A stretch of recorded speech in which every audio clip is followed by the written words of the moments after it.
Welcome to EdTech Tuesday. I'm Jennifer Gibson. And I'm Rich Dixon. All right, today we have an app called PicCollage, and I'm dying to know what you're going to tell us about Well, this app. one of the great things about it is it's free. Free is good. So that's a winner. We like it. And at the time of this recording, we're looking at version 4.5.18.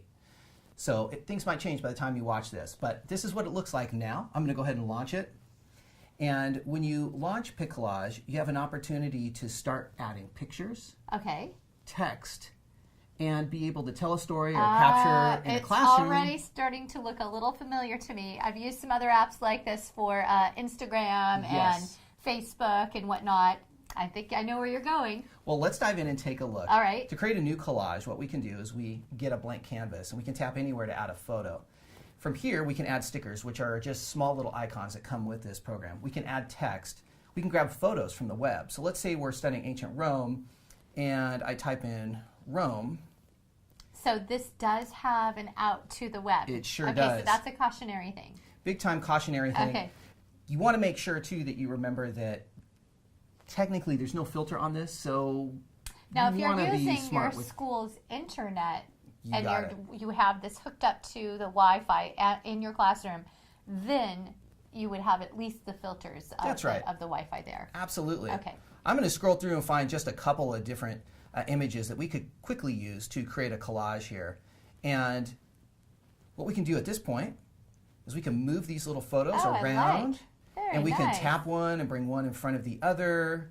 And at this point, we have an opportunity to add some more information. We can add our own photo, for example. Okay. We could take a picture with camera. So if we were talking about Rome and we had a project or something else. A diorama. Exactly. We could take a photo and show that. And we can also add text. And I'm going to go ahead and select that. Oh, this is wonderful. You can see there's a lot of different types of fonts in here. From. Exactly.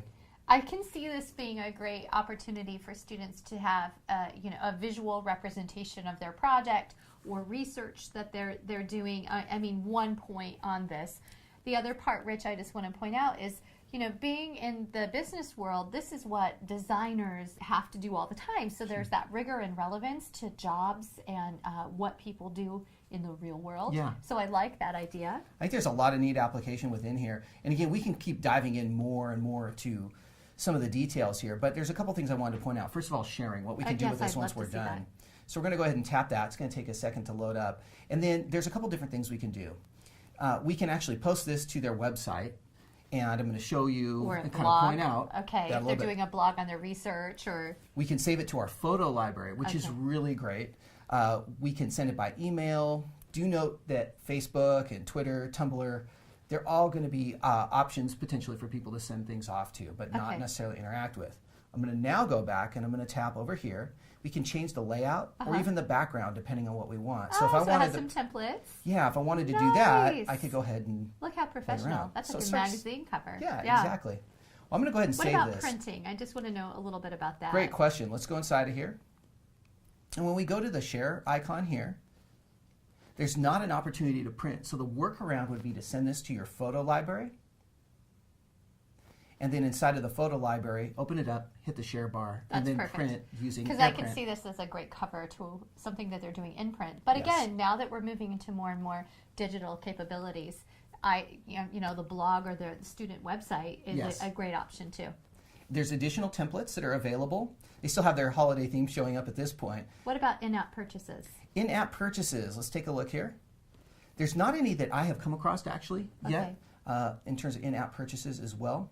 We'll see if we have that. Social. I do want to point this out though. So for example, we have somebody who's spoofing as Katy Perry. Maybe it's Katy Perry herself for all I know. I shouldn't say spoofing. Right. But we can follow that person.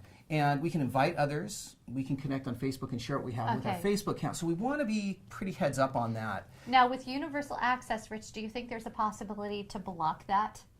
I'm not sure that there is, actually. There may be unfortunately, if you were to do that, we would be blocking out an entire swath or section of the screen that then would not be available, say, when we're back at the blank board when we're moving around with the canvas. Exactly. Okay. Something else to highlight is I clicked on interesting, and so I now see a bunch of different, it's almost a little bit like Pinterest. Right. Right. And so you kind of see some different examples in here.